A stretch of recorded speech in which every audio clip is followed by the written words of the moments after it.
La montagne de la Table en Afrique du Sud. La presqu'île du Cap offre une nature exceptionnellement riche et variée. Mais les babouins ne sont plus que 500 à vivre sur le massif. Entourés de maisons et de routes, les derniers singes partagent leur territoire avec les hommes.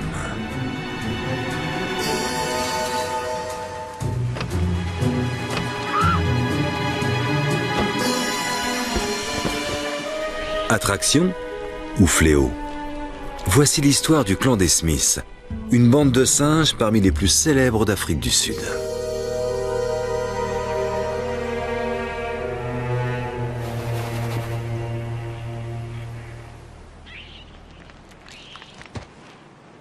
Le clan des Smiths, c'est une des 17 familles de babouins qui habitent la montagne de la Table.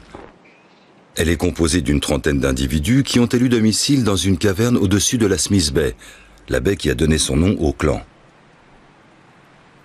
Ils sont les derniers de leur espèce dans la région. Considérés comme nuisibles, les babouins ont longtemps été chassés, mais depuis 10 ans, ils sont une espèce très protégée au Cap.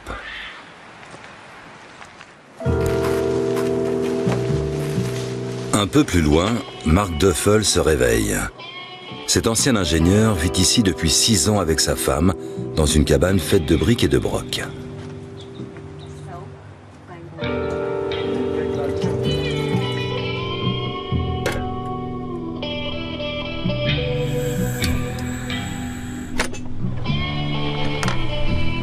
Mark est costaud et n'a peur de rien.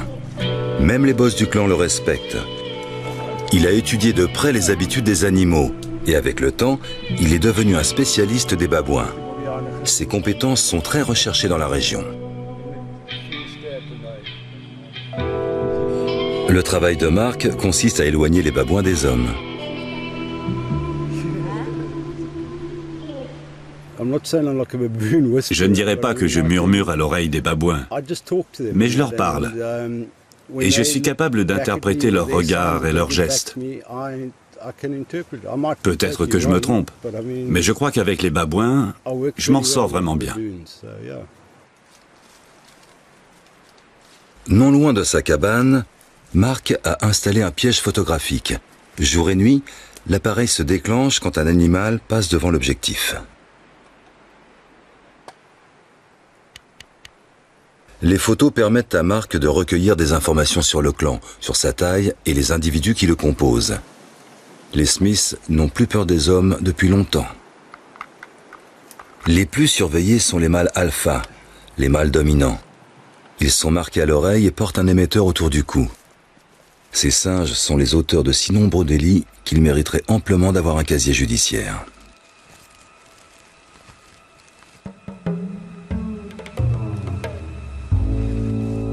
Voici Jimmy. C'est un solitaire, sa spécialité, cambrioler les maisons.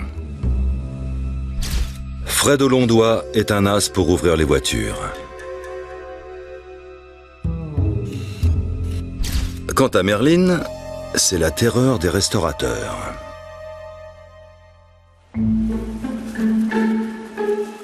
Pas question de laisser de tels gaillards sans surveillance.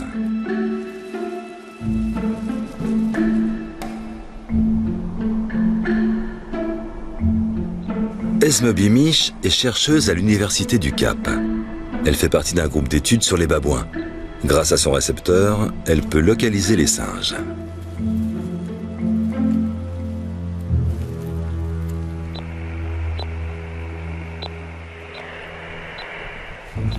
Le territoire du clan s'étend sur plusieurs kilomètres carrés. Les animaux ne sont pas faciles à repérer. Fred, Merlin et Jimmy partent parfois seuls en expédition. Grâce aux données qu'elle réunit, la biologiste espère mettre en place un plan de gestion de ces animaux multirécidivistes.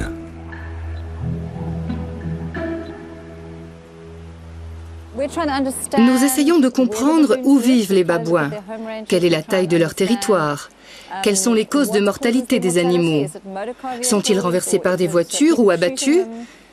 Nous essayons aussi de voir comment les gens se comportent avec eux.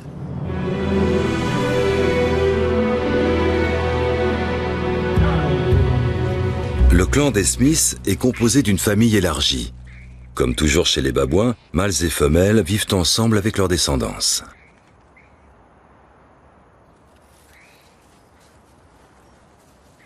Les mâles les plus forts commandent le groupe. Les babouins forment des sociétés soudées et très hiérarchisées.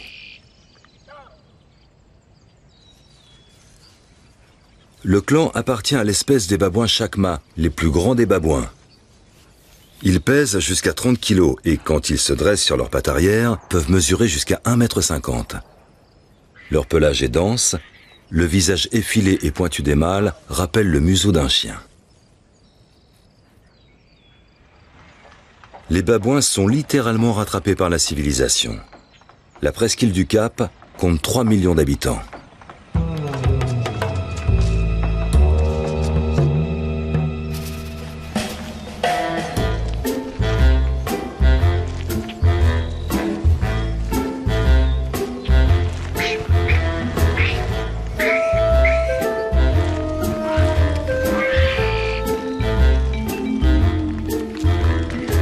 Il y a désormais des routes et des habitations sur le territoire des singes, et cela éveille leur curiosité.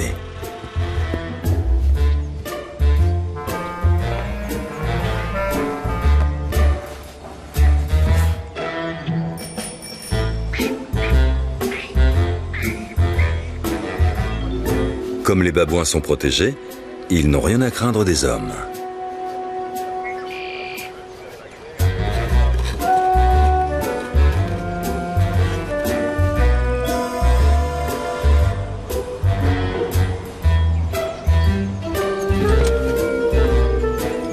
Pour les singes, tout devient un terrain de jeu.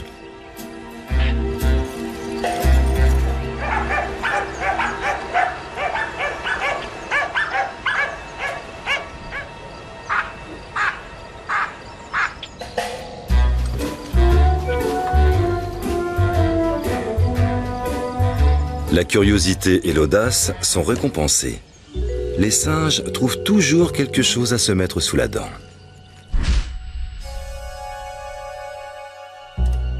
Jimmy est prêt à tout pour un bon repas. Il n'a pas peur de s'approcher très près des humains. Trop même au goût de certains.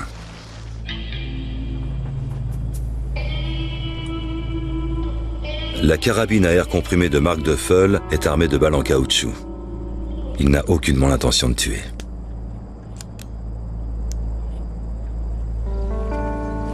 Pour pouvoir contrôler les babouins, il faut agir comme le ferait un singe, en punissant le coupable.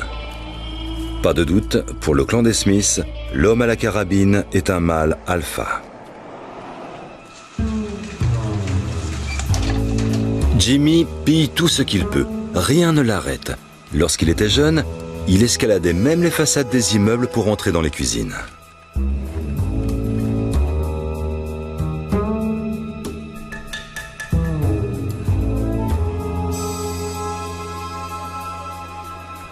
Ses anciens compagnons de l'époque l'ont bien regardé faire et continuent aujourd'hui encore à visiter les appartements.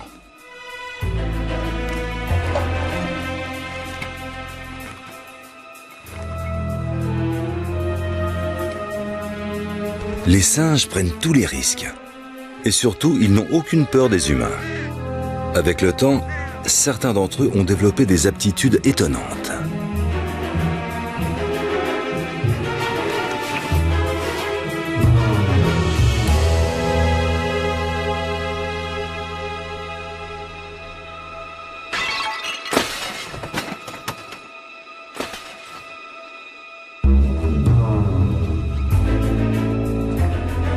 Rien ne les arrête et leur adresse est toujours récompensée.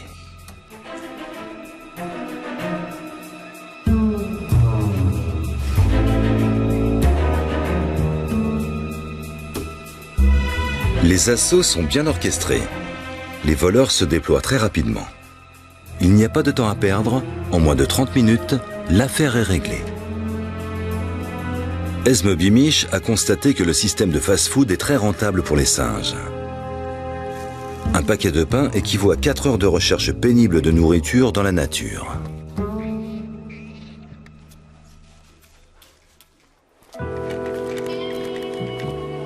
Son arme cachée dans un sac, Mark Duffel rejoint son lieu de travail, un restaurant situé entre la côte et la montagne, en plein territoire du clan des Smith.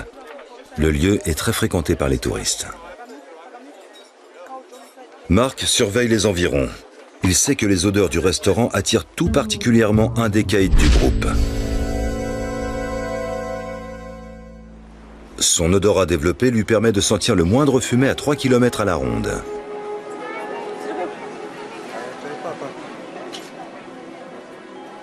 Mark est sur ses gardes.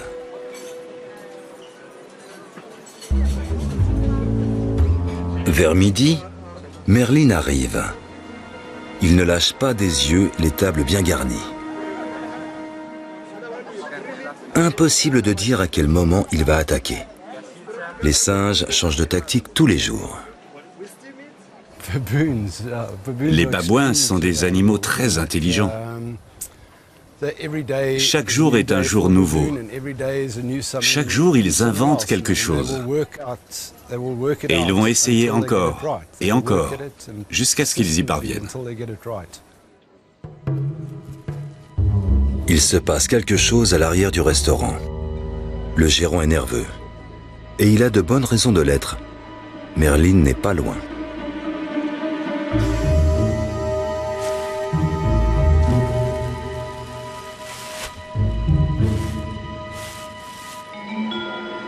Mark n'a pas encore repéré Merlin.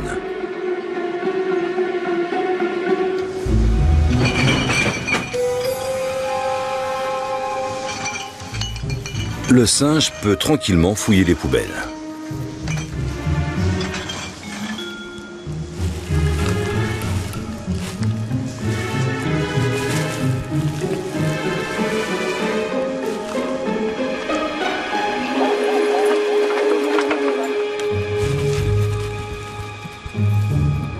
Mark arrive trop tard.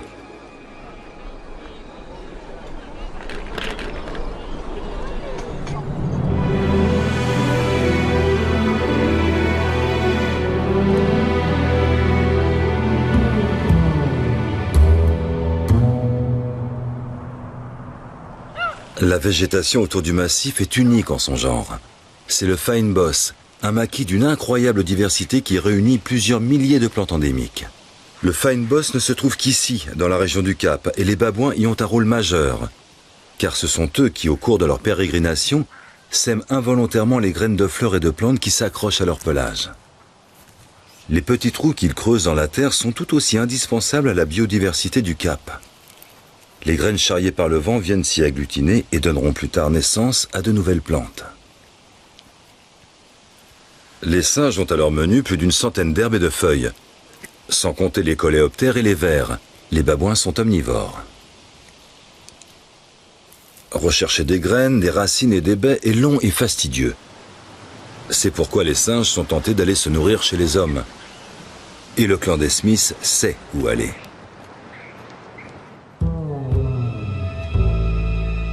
La Happy Valley, la vallée heureuse, est dans leur ligne de mire.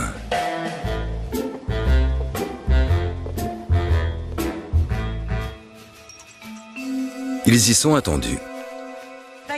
Ils sont là. Ils sont là. Venez. La harde sauvage est une source de distraction bienvenue pour les pensionnaires de ce foyer pour sans-abri.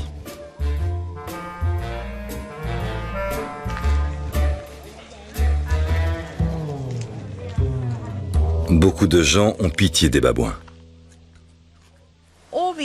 Tous ces babouins ont faim.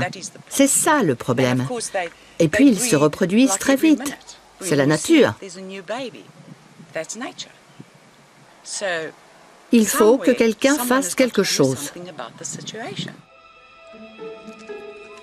La biologiste Esme Beamish sait que ce genre de comportement est en partie à l'origine des problèmes que causent les babouins. Les gens attirent les singes avec des fruits et du pain. Il est donc logique que les babouins reviennent.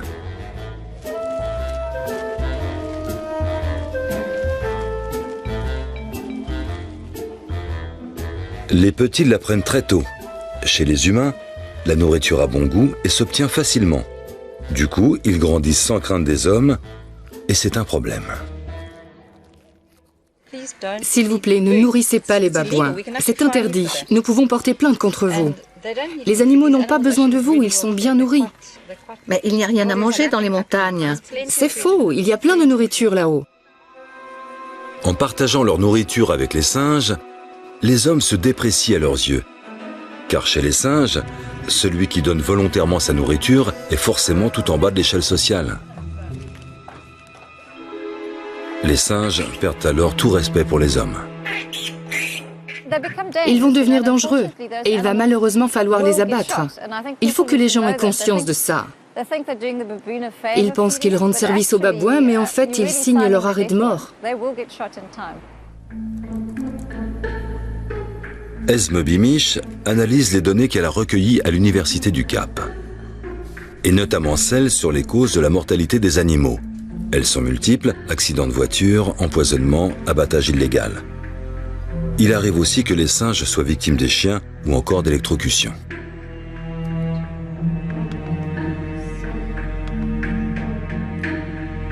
Les singes sont parfois victimes des hommes. Mais d'un autre côté, la population de singes se développe au contact des humains. Et les fast-foods n'y sont pas pour rien. Finalement, on recense des victimes dans les deux camps. Car ceux qui refusent de partager leur pitance avec les singes le payent parfois très cher. Les incisives des babouins sont plus longues que celles des lions. De plus en plus de voix s'élèvent pour demander aux autorités d'intervenir contre ce que beaucoup considèrent comme un fléau. Huey Hutchinson est une victime du clan des Smiths. D'après lui, les singes sont devenus de plus en plus culottés. Et cela vaut particulièrement pour Jimmy, qui s'est déjà introduit à plusieurs reprises chez lui. Pour moi, tout va bien quand ils chassent des scorpions et des lézards sur les hauteurs.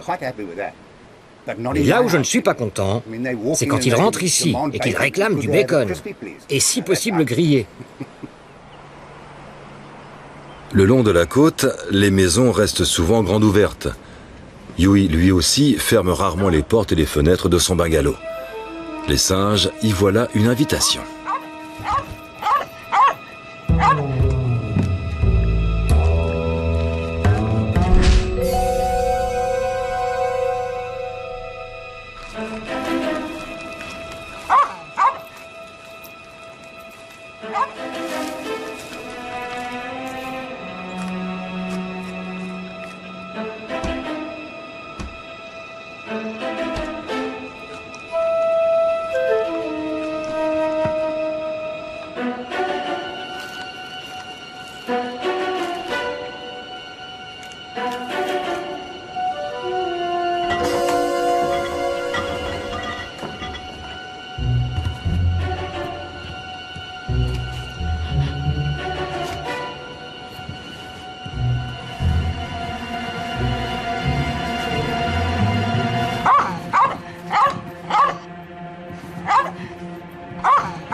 Avant que la montagne de la Table ne soit classée parc national et que les babouins deviennent une espèce protégée, les habitants du coin faisaient appel à un chasseur. Il abattait un babouin par an. Mais il le faisait devant tout le clan, avec un fusil bien bruyant. La balle coûtait 20 cents. Et ensuite, on ne voyait plus les babouins pendant 8 à 18 mois. Il faut traiter les babouins comme on traite les criminels. Je ne veux pas vivre avec des criminels, ni avec des babouins. La municipalité ainsi que les associations de protection de la nature ont décidé de réagir. 60 hommes issus des townships du Cap ont été recrutés et formés. Aujourd'hui, ils surveillent 8 groupes de singes. Leur mission est de garder les animaux à distance des hommes. Leurs interventions rapides maintiennent la pression sur les singes, qui du coup font moins de dégâts. Oswald Bongani fait partie de la milice anti-singe. Il est à la recherche de Fred, l'as du cambriolage de voitures. Du matin au soir, 3 hommes suivent le clan à la trace. Ils sont équipés de radioémetteurs et de bâtons. Les armes sont interdites. Les babouins sont très malins. Les hommes de la milice doivent se faire leur place au sein du groupe. Il faut faire comprendre au mâle dominant que c'est vous qui êtes le boss. Voilà pour la théorie. Dans la réalité, le travail de la milice n'est pas simple.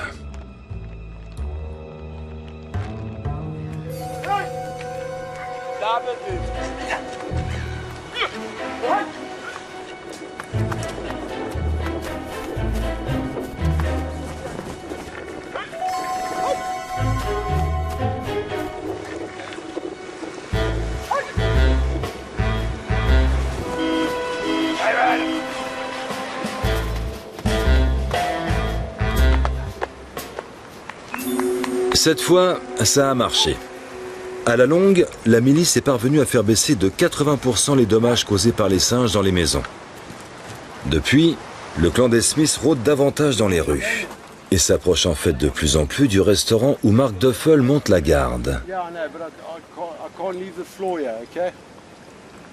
Mark et les hommes de la milice coordonnent leur travail.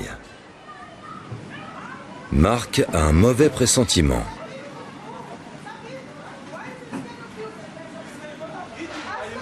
À l'heure du déjeuner, de bonnes odeurs s'échappent de la cuisine. Et comme il fait chaud, les cuisiniers ouvrent les fenêtres. Où est le point faible? Comment échapper à la vigilance de Mark? Il ne peut pas être partout. Il a trouvé. C'est l'as des cambrioleurs, c'est Jimmy.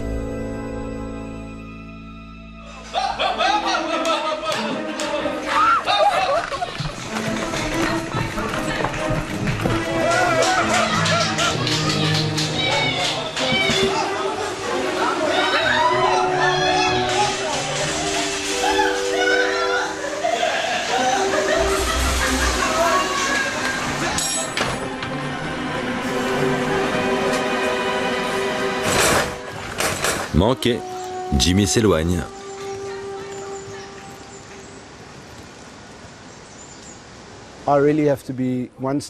Il faut que je sois plus rapide si je veux les atteindre. Si je suis à plus de 15 mètres, ils voient la balle et ils se baissent. Pour une sucrerie, Jimmy est prêt à braver tous les dangers. Il y est accro depuis tout petit, car des humains l'ont nourri avec du pain et du sucre. De nombreux singes souffrent de malnutrition. Ils prennent du poids et souffrent de problèmes dentaires. Accidentés, empoisonnés ou euthanasiés, le laboratoire récupère les dépouilles des singes. Ce mâle est mort heurté par une voiture. Esme Bimish collecte des données qui peuvent la renseigner sur l'âge, l'état de santé et le rang de l'animal dans le groupe. En analysant les facteurs de mortalité des singes, elle espère mieux connaître leur mode de vie.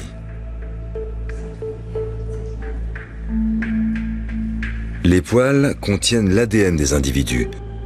L'analyse des échantillons permet de déterminer les liens de parenté entre les animaux.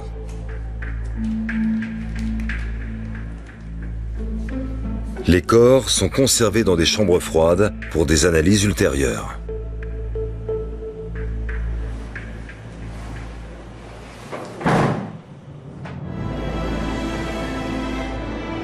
À quelques 30 km du centre-ville et de l'université, il y en a un qui prépare un mauvais coup.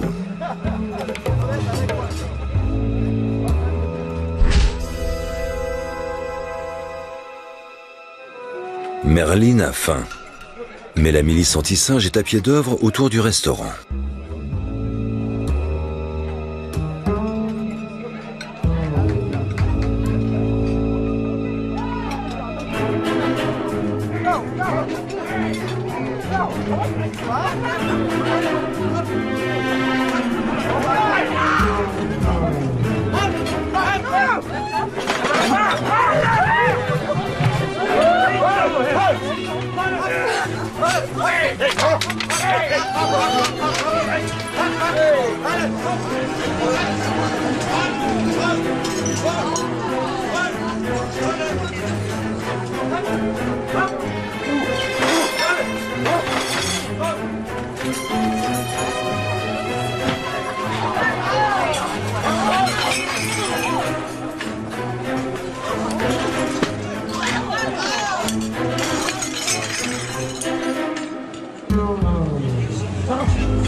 Le singe est plus rapide.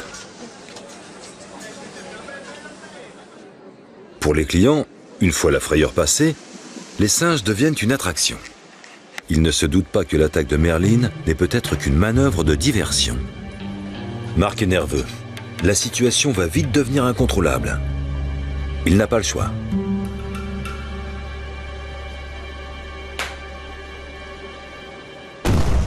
Le coup de semonce est efficace. Pour plus de sécurité, il tire une seconde fois.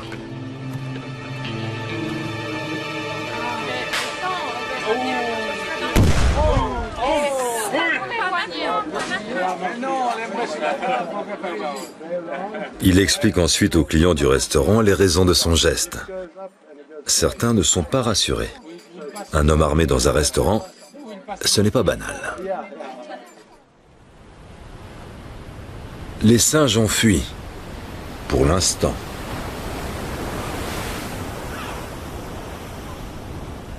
Merlin emmène sa bande sur la côte.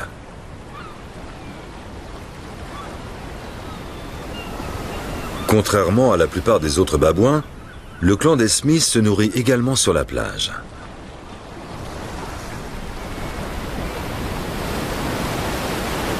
Une nourriture riche en protéines que les singes ne trouvent pas en montagne.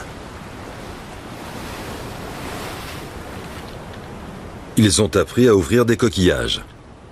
Ils détachent les patelles des rochers et en aspirent la chair.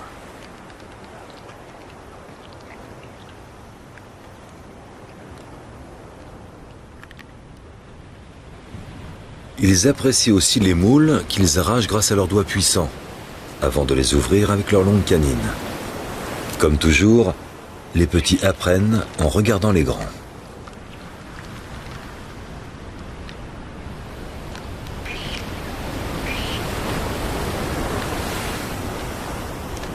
Merlin n'a visiblement rien contre un plat qui n'est pas servi sur assiette.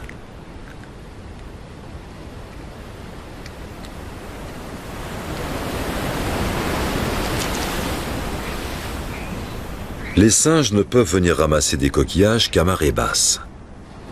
Ensuite, c'est l'heure de la digestion.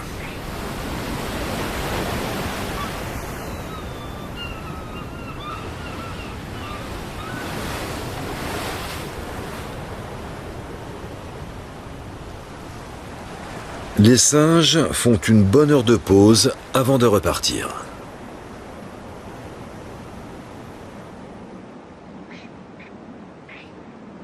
Pour accéder à la montagne, ils n'ont pas d'autre choix que de passer par les habitations.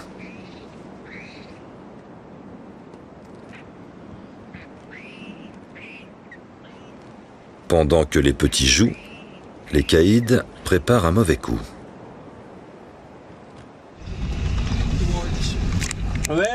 La milice anti-singe est en alerte.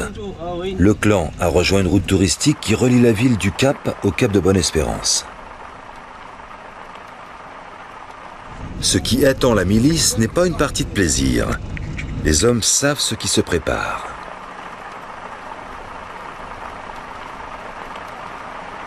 Chez les babouins, l'opération est parfaitement planifiée. Sous un soleil de plomb, ils s'assoient au milieu de la route et bloquent la circulation. Chaque année, des dizaines de milliers d'automobilistes se font prendre au piège.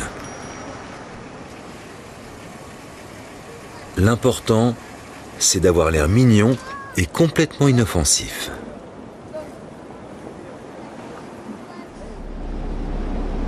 Beaucoup de gens descendent du bus ou quittent leur véhicule pour prendre les singes en photo. Les chefs et leurs sous-fifres prennent la pose. Tout est fait pour capter l'attention des humains. Et ça marche.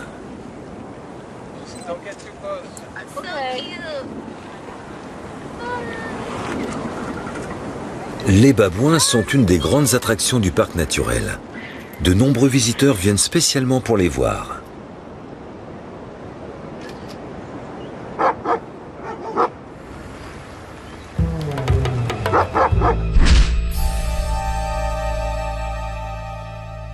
Fred est le premier à bouger.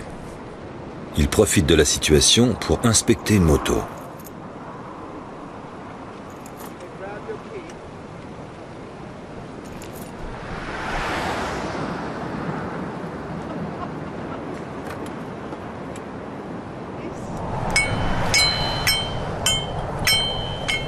De son côté, Mark réagit aussi.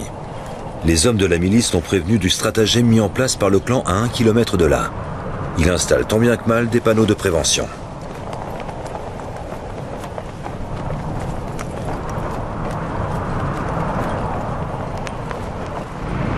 Dès qu'il en a l'occasion, Mark essaie de mettre en garde les touristes contre les singes. Car personne ne se doute de quoi un mâle comme Fred est capable.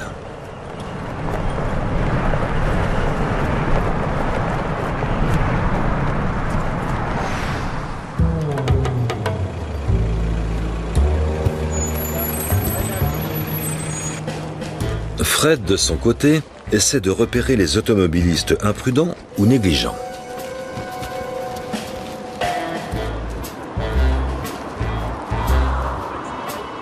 Fermez les portières!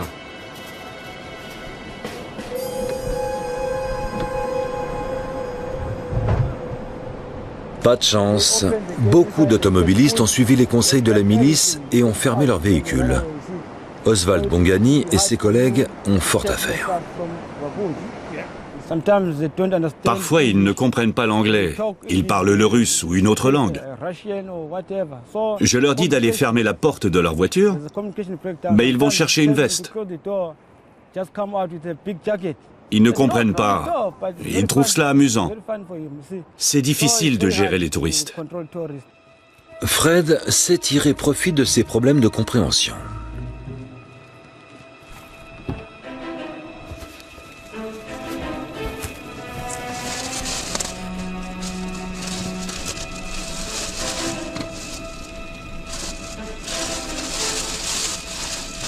Une fois le voleur à l'intérieur du véhicule, les hommes ont du mal à le déloger.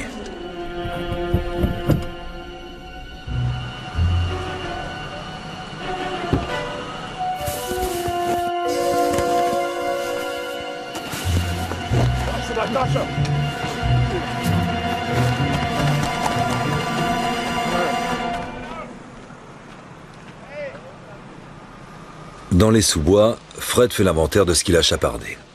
Les téléphones portables et les portefeuilles ne l'intéressent pas. C'est déjà ça. Les jeunes observent fascinés les gestes du prince des voleurs.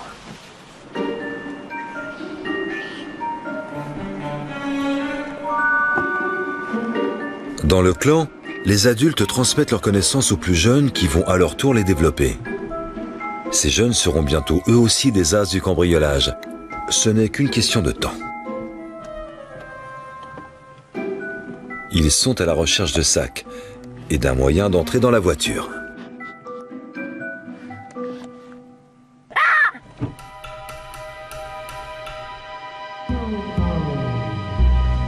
Sous les yeux attentifs de Fred, les jeunes s'exercent.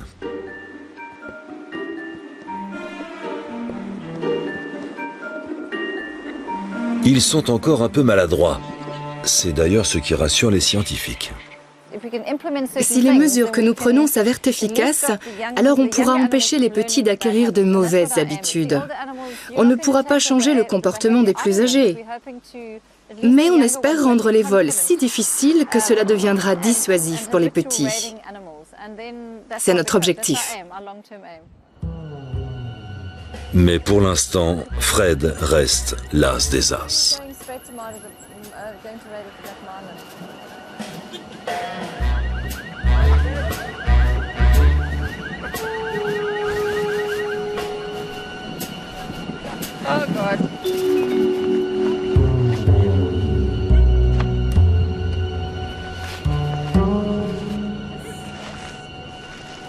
La milice ne peut rien faire. Esme Bimich tente de calmer les touristes. Ils récupéreront très vite leurs sacs, dès que Fred aura fini son exploration.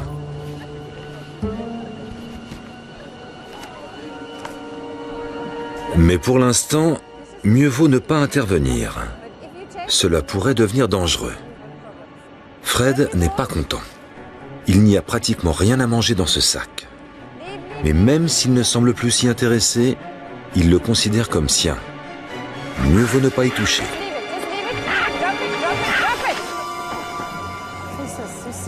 Voilà qui aurait pu très mal finir.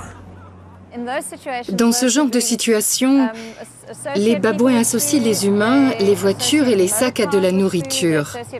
Si vous essayez de prendre cette nourriture, ils attaqueront. C'est difficile pour les hommes de la milice de gérer les singes. Il faut qu'ils trouvent un autre moyen de les faire partir.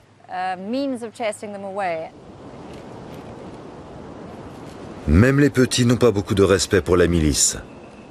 Les hommes aimeraient bien être équipés de tasers, afin de se protéger, mais aussi pour éloigner efficacement les singes.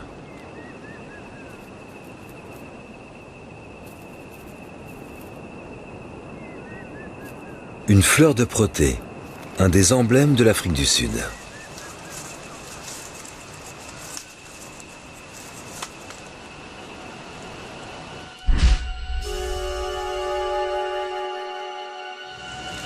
Merlin en raffole, et quand elle pousse devant les restaurants, les délicieuses fleurs donnent une raison supplémentaire aux singes de venir, aux grandes dames de Marc.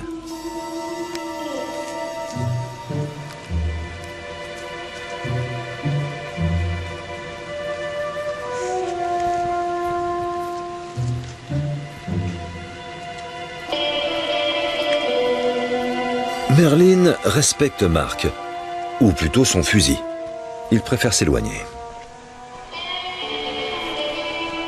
Marc sait qu'il doit sécuriser davantage le restaurant s'il veut avoir le dessus sur les singes.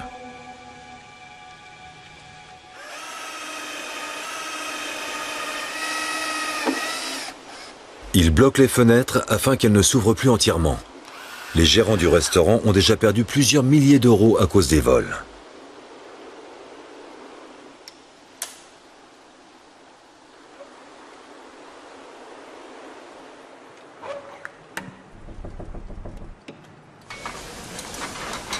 Pour la cuisine aussi, Marc a trouvé une solution. À l'avenir, Jimmy aura du mal à pénétrer dans ce qui ressemble de plus en plus à une forteresse.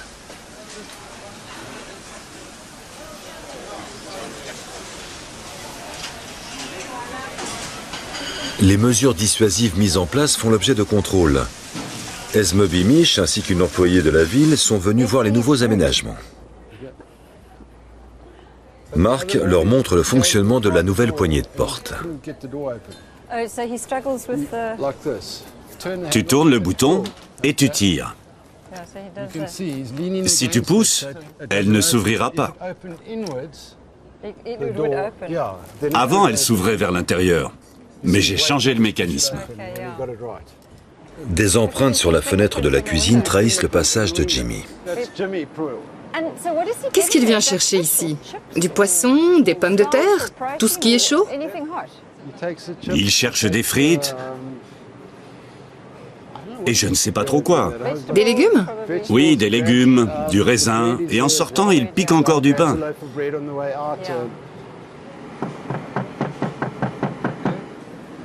Merlin fait souvent ça. Il s'assoit et toque à la porte. Incroyable. Et la porte s'ouvre. La preuve. J'ai remonté la poignée dans l'autre sens. Désormais, il faut la tourner comme ça et tirer. Les babouins ont du mal à intégrer le nouveau mécanisme. C'est une petite victoire sur les singes, mais le problème demeure.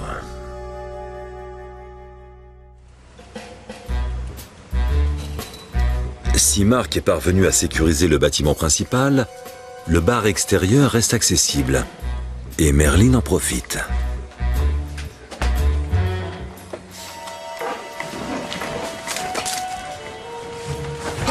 Un client tente de se défendre.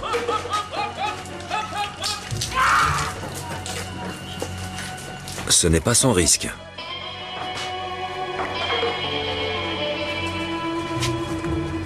Merlin n'a de respect pour personne, excepté pour Marc et son fusil.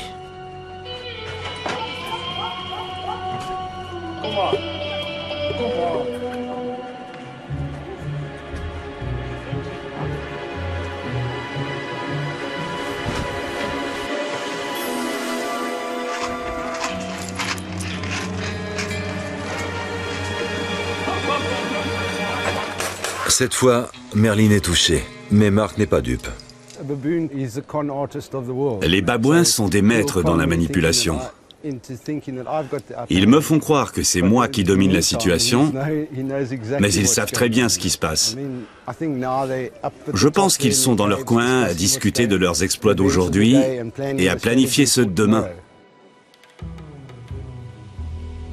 Merlin et Fred ramènent la troupe dans la montagne. Grâce à Mark, les attaques de babouins ont diminué. Les singes ont appris à leurs dépens qu'il peut être dangereux de s'attaquer aux hommes.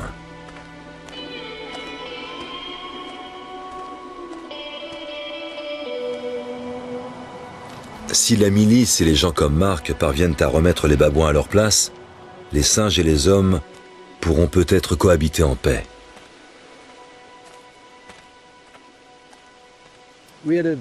Nous faisons bon ménage. Moi, je vis ici et les babouins vivent là-bas. Nous respectons chacun le territoire de l'autre. Je n'ai rien contre le fait qu'ils passent devant chez moi. Mais qu'ils ne viennent pas me voler quelque chose. C'est mon territoire. Ne venez pas sur mon territoire, sinon je vous chasserai. Pour le clan des Smith, l'avenir est incertain. Mais les descendants de Fred, Merlin et Jimmy ont leur destin en main. Si les jeunes ne perdent pas tout respect pour les hommes, et si les hommes permettent aux singes de rester des animaux sauvages, s'ils n'en font pas des mendiants, s'ils ne les approchent pas trop, alors les babouins pourront continuer à peupler la montagne de la table.